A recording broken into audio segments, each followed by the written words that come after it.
Hello, welcome to the next round of Top X videos. Today we're going to be talking about the top 30 cards from the new Ixalan set. There is a lot of strong cards in this set. I feel like even the Sleepers video, I had some decent power level of cards. And top 30, not going to leave much room for, is that really a good enough card? I think there are some cards that are questionable, maybe a little bit. That I'm going to address when I get to it. You could have argued I should have put it in the sleeper video, but I think the card may have some power level. Let me know down in the comment section what you guys agree with, what cards you guys would have considered, what cards did I miss in this top 30 video, and let's get into the top 30. Before we do, don't forget to like, comment, subscribe, hit that bell notification so be alerted for future videos. Let's get to 1,000 subs together, and let's get into it.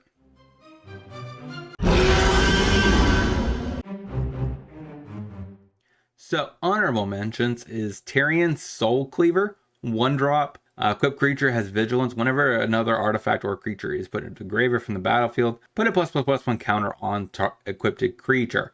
Equips for 2. Now, I'm not sure if this card actually has a home yet. If there is even a deck that's looking for this, even if there is something like, Aristocrats, this could show up as a potential option, as a 1 of or 2 of. But I'm not really sure if it actually will or not. Next on my list is Quintorius Cond.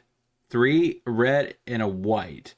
For 4 loyalty, it has a static ability. Whenever you cast a spell from exile, this does 2 damage to each opponent and you gain 2 life. +1, create a 3/2 red white spirit token. -3, discover 4. Discover is basically reveal until you reveal a permanent mana value, a card mana value 4 or less. You may cast it for free, or you may put it in your hand. -6, exile any number of target cards from your graveyard. Add red for each card exiled this way. You may play those cards this turn. I'm not sure if this card sees any kind of play outside of maybe fringe sideboard action. Pillager, I don't think is going to play a 5-drop in his main deck, and I'm not sure if this actually pushes out the 4-drop that makes them exile top 4 and you may cast those spells. So like Quintorius is in a very weird position, especially in Pioneer, where the 5-drop has to do something very meaningful. Otherwise, I just don't think it's going to see any play. So let me know down in the comments if you disagree with that or not from the analysis that I just gave. But right now, I think it's kind of on the C tier. So I don't know if that's going to make it where it even sees an ounce of play outside of potential sideboards. Let's get into my top 30. This is going to be a long one. Number 30, Souls of the Lost. A black and a colorless. Its initial cost to cast a spell. You may discard a card or sacrifice a permanent. Then it has basically Descent, where basically its power is in toughness equal to the amount of permanents in your graveyard +1. So this card I think could potentially be reasonable. It is a vanilla 5/6 or whatever it's going to be, like a Tarmogoyf. But the downside of this card, unlike Tarmogoyf, is Tarmogoyf cares about both graveyards, right? So the opponent is less likely to want to exile his own graveyard, right? So you still get that bonus from your opponents. This one, like a lot of the ones they currently make, only care about your graveyard. And I think that definitely deflates the power level of this card. Now, I'm going to be trying it out, of course, in Sultai Lurgoyf. I think we're getting close to a finalized product, but I'm not sure if this is going to make the cut over a card we're going to talk about a little bit later. So let me know what you guys think. Let's get into number 29 on my list. 29 is Jadelight Splunker. X in a green. It ETBs explores X times. It comes in as a 1/1. This card looks pretty good. I'm not exactly sure if this is better than the other 1-drop, because by default, it always comes into play with explorers off of Coco. This is worse with Coco, right? And that is the one downside of why I think I have it lower than the other, which we're going to talk about relatively soon. But I think this card has a lot of promise. I mean, it is a decent mana sink. Even if you could explore 5 times, that can get Wild Growth Walker pretty big. I do think this is probably only going to be a copy or 2 in your deck. you would not play, more than that. Just because you don't really want a ton of mana sinks. So Jade Ranger might see some play, even though this is probably better than Jade Ranger. But, like I said, with Coco, at least you get 2 Explorers with Jade Ranger. That is number 29 on my list. Let's get into number 28. Deeproot Pilgrimage. A blue and a colorless. Whenever one or more non-token merfolk you control becomes tapped, create a 1/1 merfolk with hexproof.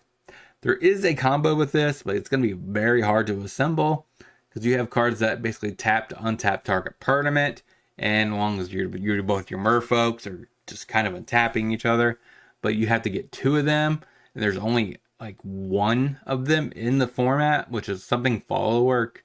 So like it's very difficult to pull off. So if you play this card, it's going to be more of a fair plan, right? And I think that would be the avenue you would take. Where this card would be decent is, again, something like control, right? You don't want to overcommit, but you want to apply pressure. So like if you could somehow keep applying pressure with a merfolk or 2, you make an extra merfolk each turn. Eventually they're gonna have to wrath, right? And you still have a full hand, so you could just replay. This stays on the board, and you keep making more merfolk. So I think that is where this card I think will shine the most. So it's a 1 of or 2 of in that avenue. I think it's better than the old 3-drop whenever I think it's on a cast trigger you make a 1/1 merfolk with hexproof. I think attacking is easier to do for the most part. So I think this card could potentially show up in the sideboard of merfolk as a 1 or 2 copies of. And also it's pretty decent against something like Rakdos mid-range, right? Where they want to actively remove your threats. So I think that's another possible avenue of why this could be a decent sideboard card. Let's get into number 27 on my list. Now, this is a speculative pick. I'm not sure. The more I read this card, the less hyped I am on this card. I do get that it's kind of like an Ursa Saka, where you could make a bunch of quote-unquote constructs on the backside. But what really gets me deflated on this card is the fact that you may tap 5 untap artifacts or creatures. So like you have to build a deck where you could accomplish that.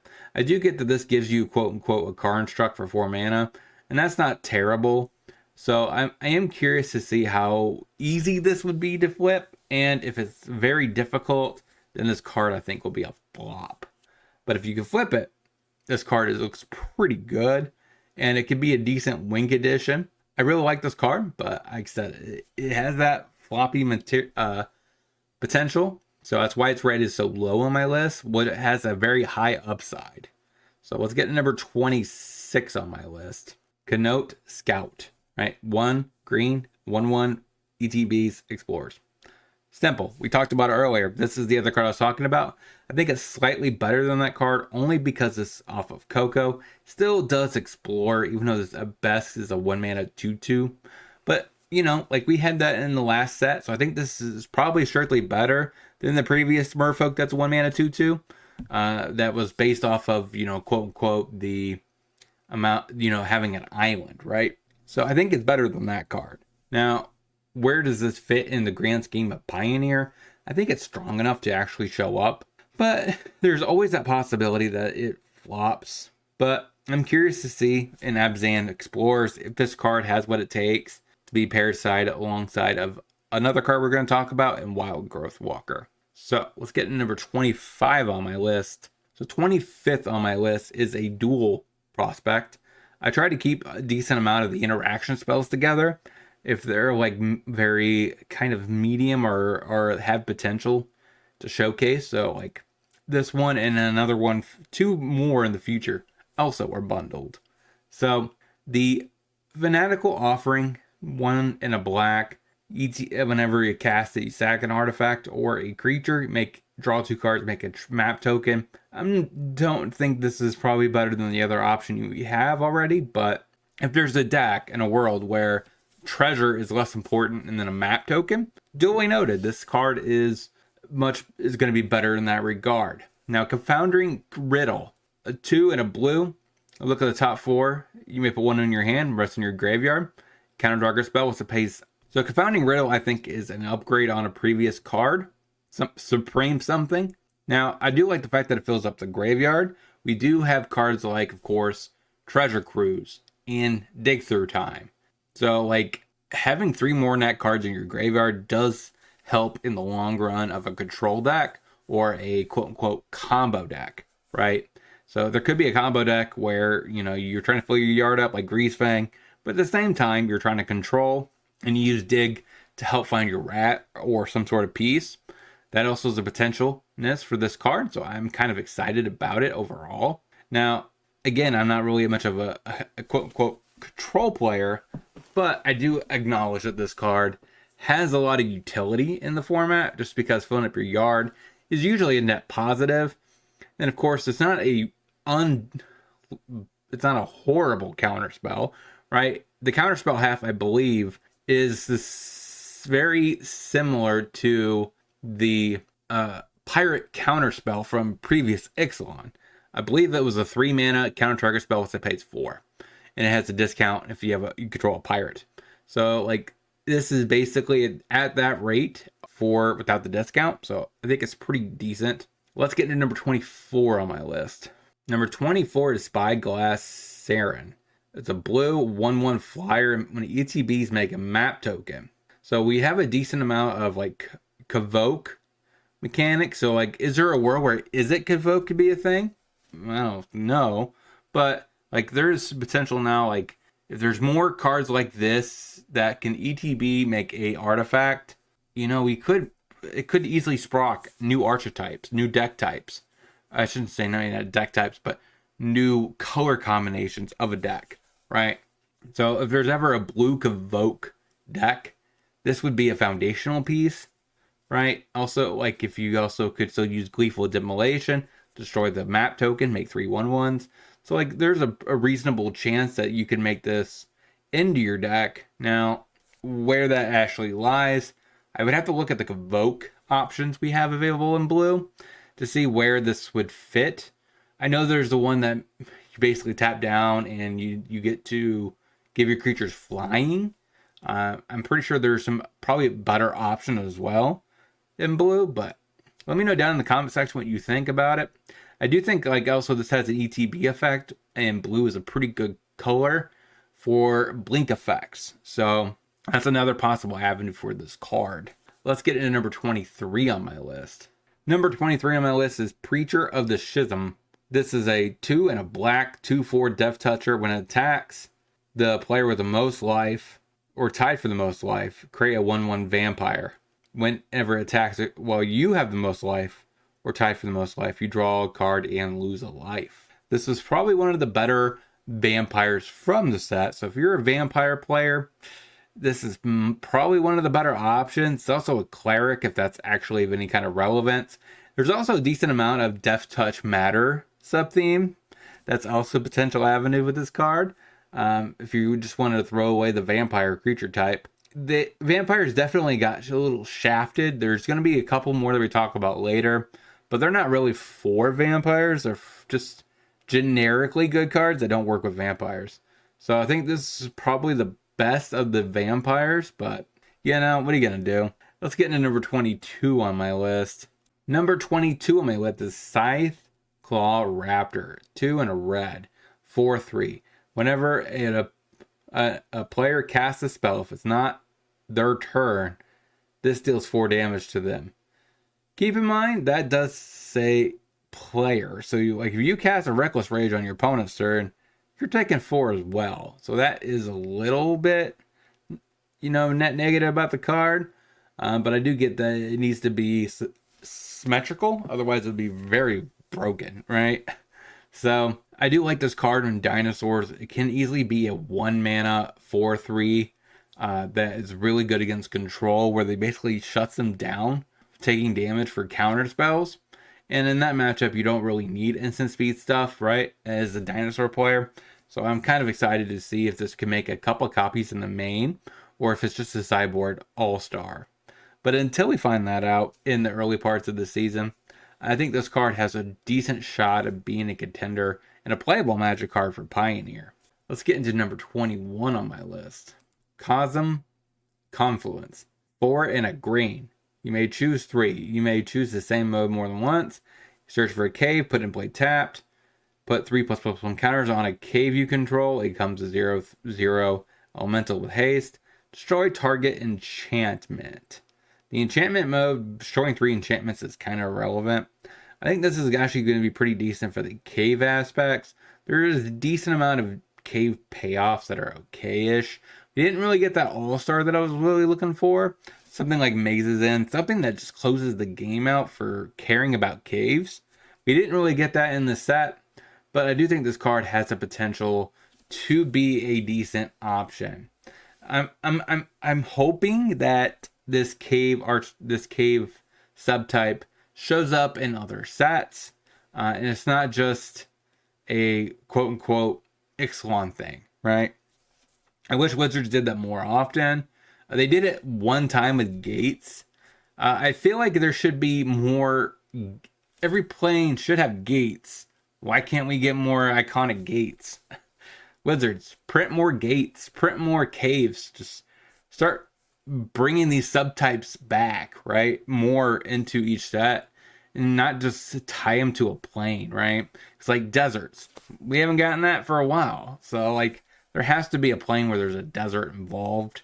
And it'd be nice to have more deserts for that kind of payoff, right? Because the more we get these subtypes lands thriving, Pioneer would be in a much better place for me. So, let's get to number 20 on my list. Stalite Stalker, a black 1/1 menace. At the beginning of your end step, if you descend to this turn, put a counter on it. And you may pay 2 and a black, sacrifice it, target creature gets -X, where it's power. This is probably going to be better in Modern, but I still think it's okay in Pioneer. You could probably descend a little bit per turn. Not turn 1, but turn 2. Turn 3, you could probably descend. And make this thing a okay-ish blocker. If it becomes a 1-mana 3/3, I think you did a good job. I don't think the rogue creature type is going to matter, or the goblin creature type. This is probably something unique. Outside of that, I don't really say it doesn't fit rogues because it doesn't really fill their yard up with permanents. So it fills your opponent's yard up with the permanents, but not yours. Where do you wanting to see this little cute goblin in the Pioneer format? I want to know. Let's get into number 19 on my list. Bone Horde Dracosaur. 3 in red. Flying first strike. Beginning of your upkeep, exile the top 2 cards of your library. You may play them this turn. If you exile the land, make a 3/1 red dinosaur token. If you exile the non-land, create a treasure token. So I like the fact that for 1, this makes extra value on top of the fact that you can cast the spells that you got, or lands, right? My biggest worry about this card, it's a 5-mana 5/5. 5/5s are, 5-drop is kind of difficult. So I'm not really sure where this card fits in the format. It is a dinosaur and a dragon, so I'm curious to see if either one of those creature types care about something like this. As a dino player, I feel like this is worse than Reggie, but there could be a world where this is better against control, because it's one threat. That one threat just kind of snowballs out of control. Versus something like Reggie, it's just a 4/4 and a 3/3. So I'm curious to see if that actually is going to make a difference. And the flying could be relevant against certain matchups. In the first strike, not bad. So let me know down in the comments if you guys are high on Bone Horde Dracosaur. Well, let's get into number 18 on my list. Number 18 is the Micro Tyrant. Colorless black-green, Elder Fungus, Trample. Power and toughness equal to the number of creatures that are fungi and or sapling. So by default, it's a 1/1. At the beginning of your upkeep end step, create X 1/1 funguses based on the number of times you descended this turn. So it really kind of wants you to mill on your turn, which is a little bit different, right? Because a lot of the best cards are instant speed.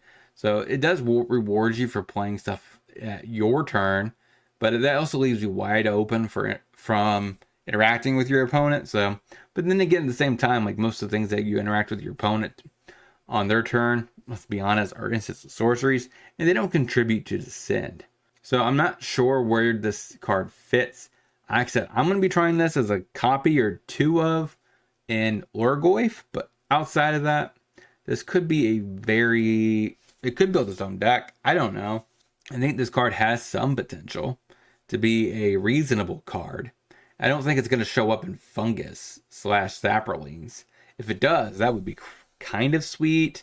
It is a decent chunky body, but Saprolings don't really care about filling up your graveyard. So, and, adding triggering Descend. So, it's going to be quite difficult to do that if it's possible.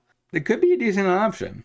I'm not sure if this is better than Slimefoot if you have a quote-unquote fungus tribal commander. Hey, yeah. But this card could be pretty decent even for that. Let's get into number 17 on my list. Cutzil's Flanker, 2 and a white. 3/1. Flash. ETBs. Put a +1/+1 counter on it. For each creature that died this turn, you gain 2 life, scry 2. So it's kind of like a Flash Charming Prince. And you also get Exile Graveyard. If it was choose 2, it would be quite nice. But as choose 1, it's not bad off of a Coco, and that's probably where it's going to live. Cat Tribal could be an option. Cats are looking for better cards to play, so this could definitely push them into a better direction, especially since this has multiple modes on it, and that's not bad. It's also a warrior, so it kind of does work with the quote-unquote hammer time, right? Because it's a warrior to trigger the instant, but it's also a cat to trigger Kimba, so there's definitely something there, potentially, as well. So let's get into number 16 on my list. Number 16 is Squeaking Emergence. 1, a black and a green. It has Descent. You may return target non-land permanent in your graveyard for mana value less than or equal to the number of permanents in your graveyard. It's reasonable. Like I said, I never understood why they had to specify non-land. I mean, because in order to, it would always be, if there is a land in your graveyard, it would be a Descent of 1 at least. For some reason, they wanted to get rid of the ability to return a land, which is a going rate. 3 mana for a land is, what you expect. Outside of that, this can be a reasonable reanimation spell, unlike we've ever had in the format. But at the same time, there's a lot of hoops, and this is probably going to lose a lot of value game 2 and game 3, where, they're going to have graveyard hate. So game 1, this could be a very fast, look, I won. And then you basically sideboard to card this out for something better, but or a little bit less prone to graveyard hate. But if you can get this thing to go off, it's actually quite good. And it's probably not going to be that difficult won't be that difficult to get to 7 permanents in your yard if you're really trying to get Descent, right? Because you have your lands and you have your creatures and all that non-land permanents. So I think this card is pretty decent. Let's get number 15 on my list. Number 15 is a trio. If I had to say the most likely to see play is Bitter Triumph. Now, the deck that probably wants this card is something like Greasefang, where they might want to have a removal spell for your opponent's Greasefang, but at the same time put a Parhelion in the yard. Actually kind of nice. It kills an artifact, a creature or a planeswalker, so it's not just a creature. If you have to pay the 3 life, it might be okay. I think it also works with Ashiok, so you could technically just exile the top 3 cards of your library instead of paying the 3. Zoyo's Justice, instant speed, 1 and a red. Owner of target artifact or creature with mana value 1 or greater shuffles it and discovers X, where it's mana value. So basically, you could remove something from your opponent, artifact or creature. So Shieldred goes back in. They reveal the top card of the library until they get a 4-drop or less and put it on the battlefield. You also could do it to yourself if there is something that you're trying to combo off with a little bit. But keep in mind, since it says 1 or greater, it assumes that means you have permanents that cost 1 or so that could disrupt your Discover. Also, we have Dusk Rose Reliquary, a 1 white. Additional cost to cast this, sacrifice an artifact or a creature. It has Ward 2, ETBs, exile artifact or creature until it leaves the battlefield. There's probably a deck that wants this, I would imagine. So I am curious to see how much work it does in Pioneer, but Let me know down in the comment section if you have any ideas for these cards. Let's get into the next card on my number 14 on my list. Helping Hand. 1 white, target creature, mana value 3 or less. The battlefield tapped. We don't have this effect in Pioneer. Let's see what this card could do. I mean, you can get a tap Greasefang. That might be good enough. Is it better than Can't Stay Away? I don't know. But this would show up in decks that necessarily aren't Orzhov, right? So, like, it definitely unearthed, but ETB tapped. Could be still playable in the format. So I have it number 14 because I have high hopes. I think this card has a decent shot of changing the meta somewhat. It is white. What white deck wants this? I don't know. Let's get into number 13 on my list. Kellen Daring Traveler. A white and a colorless, and it has Adventure of Journey On for a green. X map tokens, where X is 1 plus the number of opponents who control an artifact. So if you're 1v1, if your opponent has an artifact, you make 2 map treasures. And when you cast the Kellen side, whenever it attacks, reveal the top card of your library. If it's a creature mana value 3 or less, put it into your hand. Otherwise, you may put it into your graveyard. So it is a decent option for Selesnya to just keep getting card advantage if you have a lot of 3-drops or less in your deck. And really, this is a card you kind of want to play with Collected Company, because it also cares about 3-drops or less. Also, Kegels Reconstruction. So, like, there's just half of the deck right there, right? The quote non-creature part of the deck. There's your answer. So, like, there could be definitely a deck in Selesnya. There's already a green and white Death and Taxes that's been showing up a little bit. Question is, are they going to cut the Werewolf Pack Leader for this? I'm not sure. They could.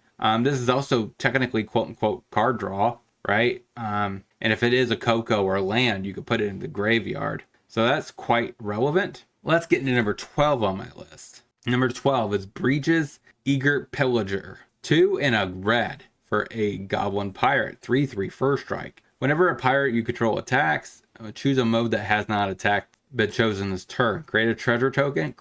Target creature can't block. X out the top card of your library. You may play that card this turn. So if you attack with 2 pirates on the turn this comes down on turn 3, you could pick the treasure token and make it where someone can't block. And then the following turn, you get all 3 modes. So I really like the fact that this card is a good payoff for pirates. So this could be one of the main key pieces. There's also, I believe, one more later on that has a shot of maybe making pirates into a tribe in Pioneer. Now the question is, what old pieces get added to this deck to make it a competitive list? But I'm intrigued to see where this ends up. And it gotta admit, the art is kind of cool. But a 3-mana 3/3 with first strike is kind of a going rate, so it's not really great stats, but it's kind of what you expect, I guess. But, I do like the fact that it can get all 3 modes, and that is a huge amount of advantage in a game, so it could snowball into something really good. Let's get to number 11 on my list. Number 11 is Glimpse the Core. 1 and a green. Choose 1. Search your library for a forest, put in play tap, shuffle. Return target cave from your graveyard to the battlefield tapped. Now, this card I'm hyped on. This is one of the most cards I am hyped for. I really wanted another 2-drop, quote unquote, ramp on turn 2. The unconditional ramp. So we technically have another one, but it does have a condition, right? You got to have a dinosaur in hand. So I think in that deck now, I think we have enough pieces to potentially make a decent dinosaur ramp deck that's Gruul, right? We have this, and we have the Thunderherd Migration, Stomper. So we have some pieces there. So I'm excited about trying this list out. We have another card we're going to talk about later that I think is going to be an auto-clued in as a full playset of 4, just because it does something early in the game and late. So let's get number 10 on my list. Number 10 is the card I was just talking about. Trumpeting Carnosaur. 4 and a red, 7/6 trample. When it ETBs, discover 5, so you can basically, the first 5 drop or less you find, you may cast it for free or put it in your hand.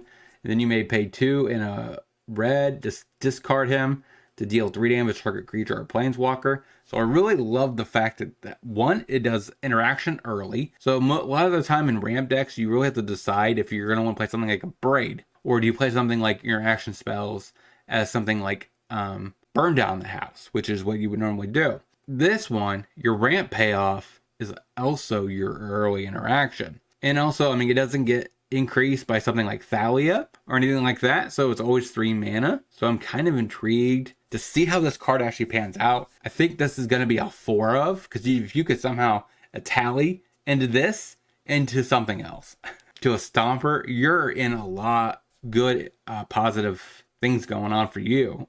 So that's what I'm kind of thinking. I really want to try this deck out. I really love ramp in general. So we have, now like I said, we have 8 2-drop ramp. We have Cultivate. We have Stomper. So we have a lot of early ramp that could get us the mountain portion of the deck. So what are you thinking? What are you wanting to do with the Trumpeting Carnosaur? Let me know down in the comment section. Let's get into number 9 on my list. Blunking.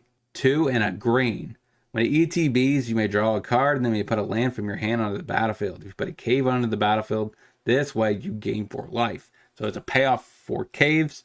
It's probably the best payoff for caves. Hold on, that's not it. What really gets this card even bigger is lands you control enter the battlefield untapped. Gates. Players are actually going crazy for this card right now, and I don't blame them. It's going to be a little bit slightly more expensive because, let's be real here, it's a decent card for Commander. You know, that's another thing I don't care about. But I do like the fact that this like really does help Gates, right? More so than Caves, because Caves, like I said, has a decent amount of them that come into play untapped. The problem with Gates is almost all of them come into play tapped. So, and also it really works well with ramp spells, right? If you play a 4-drop ramp, it says go get 2 Gates. They come into play tapped. This makes them untapped. So you basically are reducing the cost of the actual ramp spells, which is it just blows my mind. I do get we've had an Amulet of Vigor before, but I know this is not an Amulet of Vigor, but I think this card is unbelievable. If they would have made this a 2-drop, I would have lost it, because this card would be absolutely broken. But 3-drop makes sense, because I guess, yeah, because if it was a 2-drop, it just would be just kind of a better Explorer.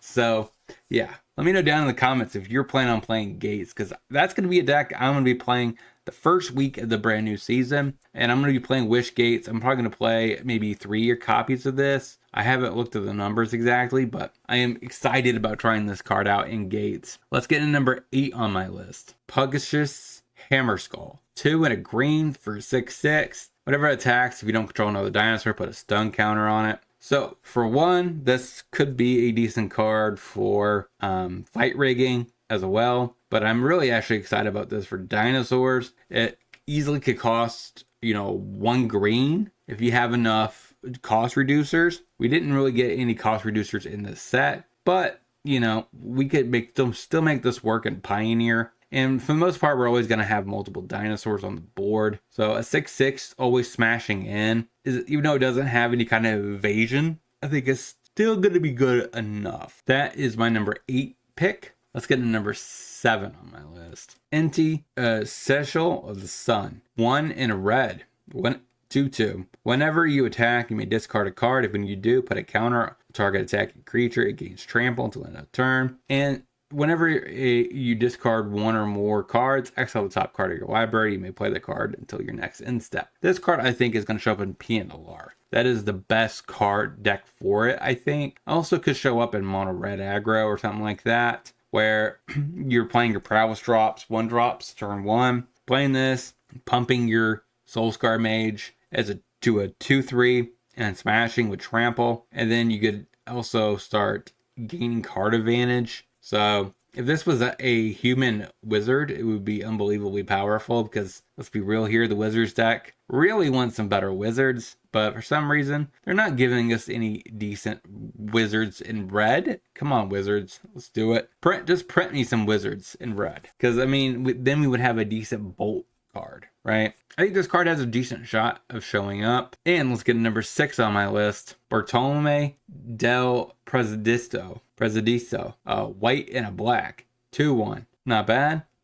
Probably one of the best vampires from the set, but doesn't really work with vampires. But, you know, legendary Vampire Knight. You may sacrifice another creature or artifact, put a counter on it. So it's going to work with a aristocrat sub-theme deck. However that gets formed, it's not a human, so it won't really work with the quote human cauldron deck that Doomwake has been working on. But I do think this card has a decent shot at showing up somewhere in the current Pioneer format, because I don't think there is a card at the 2-drop slot that has this kind of ability on it that gets counters, right? You do have some that sacrifice an artifact, gets +2/+2 until end of turn, but that's not necessarily going to be good enough. But this one I think has a decent shot at showing up. Let's get into the number 5 on my list. Honorable mentions here. I normally do this at the 5th slot. So these are the 3 best lands I think are in this set. Cavern Souls is going to really shake up the format. ETBs, choose a creature, then basically the creature of that type can't get countered. So that's really strong.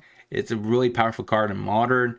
Now it's in Pioneer, so that's going to be awesome. The best cave from this set, I'm pretty sure, is Sunken Citadel. The ETBs tapped. You may choose a color. It taps for that color. Then you can tap it for 2 mana of the chosen color to activate land abilities. So that's going to be interesting. It's kind of a, you know, a ramp spell for lands. I'm not sure how that's going to work out. You know, you definitely could play it with the Restless Lands or something like that.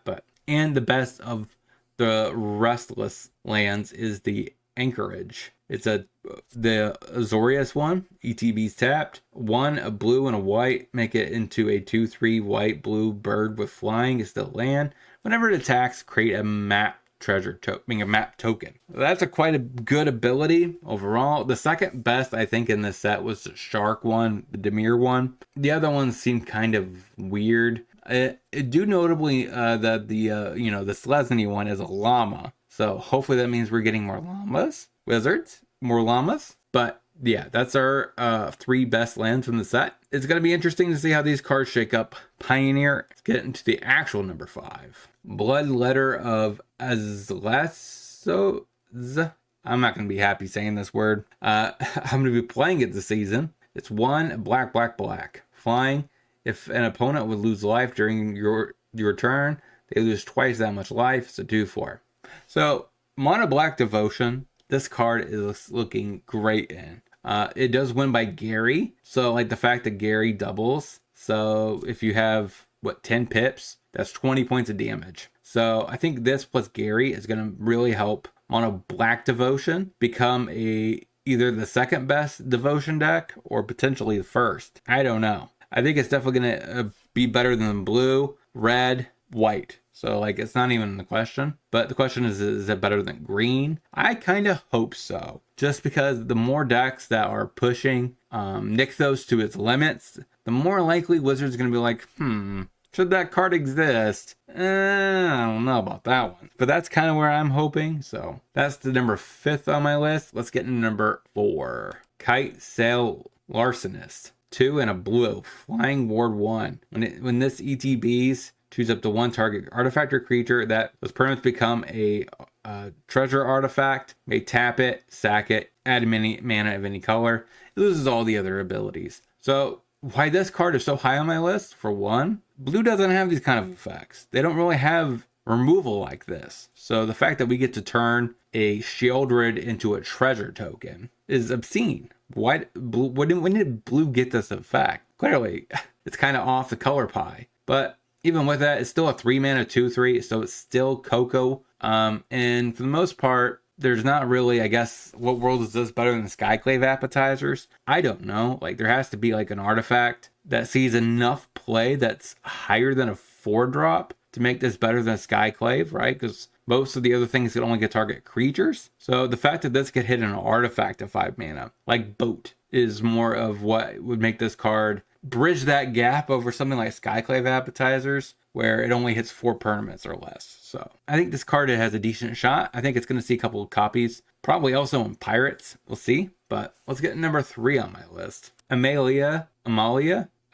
Benevide's Augur, white and a black. Ward, pay 3 life. Whenever you gain life, Amalia explores, then destroy all other creatures if its power is exactly 20. So, 2/2. How this card actually works, and Pioneer, why I think Abzan is going to be a decent option for Explorer, is this works quite well with Wild Growth Walker. Basically, you gain 3 life every cycle, which causes another Explorer, which makes you gain another 3. So eventually, by the end of the mode, you have a 20/20 her. She'll blow up Wild Growth Walker. You'll end up with like 70 life, because you'll gain like 50 something. So that's pretty decent overall. I think this could be a decent backup win condition in the deck, right? Because you could potentially just go for the aggro beats. You have the new 1/1. You have a decent amount of other Explorer cards from the previous set. Wild Growth Walker can get big relatively fast, right? If you have the X spell, like it could do it for 4 times. 4 times on Wild Growth Walker for counters. So the deck could potentially be a powerful deck. I'm not sure if this is just a Coco deck, or is this deck, like before, gonna play Bolus's Citadel as a combo piece to keep turning through your Explorer guys? So we're gonna see if how that actually gonna work out. Which way are you thinking? Are you thinking about an Explorer package with something like Tyvar and Coco, or are you thinking something like Coco and Bolus's Citadel and have like all your cards come down, gain a bunch of life with Wild Growth Walker, and kind of combo off from there? I'm curious to see how that actually plays out in Pioneer, but it has a high shot, I think, of being a decent deck. Let's get number 2 on my list. So number 2, again, is another removal section. So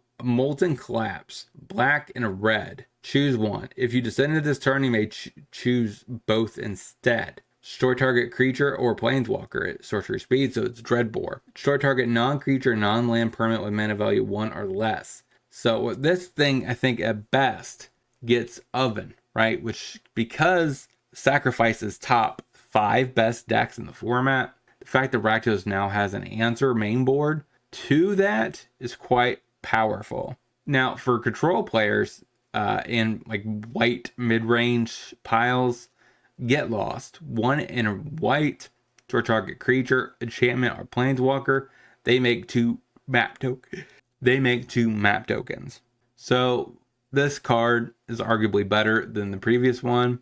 I do wonder how this is going to work out, right? Against something like aggro, where they kind of rather probably have the map tokens over the clue, just because it's less mana to activate, and you still kind of get a card, and they also get a counter potentially, right? So like that is a little bit more mana efficient for them, so they could maybe crack 1 map while committing another like Swift Spear, something else to the board. So like it is kind of interesting to see how that actually pans out.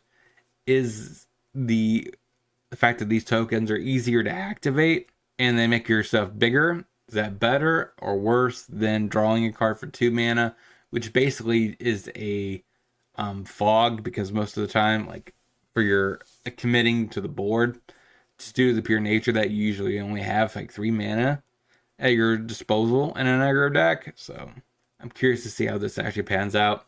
I didn't want these to be number 1, even though I'm pretty sure Molten Collapse is going to be arguably one of the best cards in the set. That's why it's number 2. I think Get Lost is a little bit worse than Molten Collapse, just because we already kind of have an idea how Molten Collapse is going to pan out. Like I said, it also addresses Rakdos midrange as one of its worst matchups, which is the Sacrifice deck.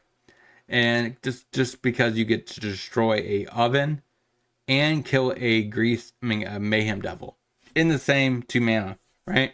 Is quite mana efficient. I kind of hate that this card was printed, not to be frank. I wish this card was a different color combo. Rakdos was already the best color combo in Pioneer. You didn't need to give him this. You could have put this in green and black, Just saying, Wizards. You could have gave love to another color combo. Even select Orzhov, right? Orzhov. Why couldn't this be an Orzhov ability? I don't know. It would be nice to be able to see other colors in mid-range, see more play. Rakdos is getting more action, and there's already 2 top decks that are Rakdos. But let's get into what I think is the best card in the entire set. Let me know what you guys think it is, if you can guess it real quick. Let's get into it. Tashina's Tidebinder. 2 and a blue 3/2 flash. When it ETBs, counter up to one target activated or triggered ability.